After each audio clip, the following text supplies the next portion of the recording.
Easy and టేస్టీగా గోంగూర చట్నీ ఎలా ready చేయాలో మీకు చూపించబోతున్నాను. ముందుగా ఒక ప్యాన్ పెట్టుకొని అందులో కొంచెం ఆయిల్ వేసుకొని ఇలా ఫ్రెష్గా వాష్ చేసిన గోంగూరనైతే ప్యాన్లో వేసుకోండి.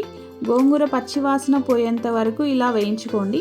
గోంగూర బాగా వేగిన తర్వాత తీసి పక్కన పెట్టేసుకొని 5-6 పచ్చిమిర్చి తీసుకోండి. అలాగే అందులో 4-5 వెల్లుల్లి రెబ్బలు కూడా యాడ్ చేయండి. వీటిని బాగా వేయించిన తర్వాత తీసి పక్కన పెట్టేసుకొని అందులోనే కొద్దిగా పల్లీలు కూడా తీసుకోండి. పల్లీలు యాడ్ చేస్తే చట్నీ కొంచెం టేస్టీగా వస్తుంది. వీటన్నింటినీ మిక్సీ జార్లో తీసుకోండి.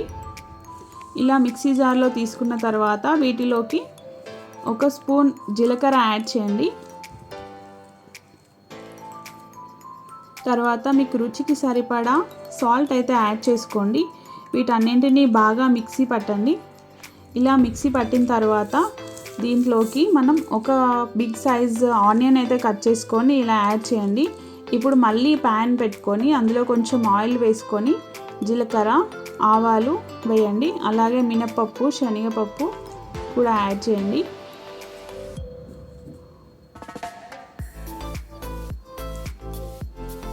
తర్వాత కొన్ని వెల్లుల్లి రెబ్బలు అండ్ కరివేపాకు కూడా వేయండి.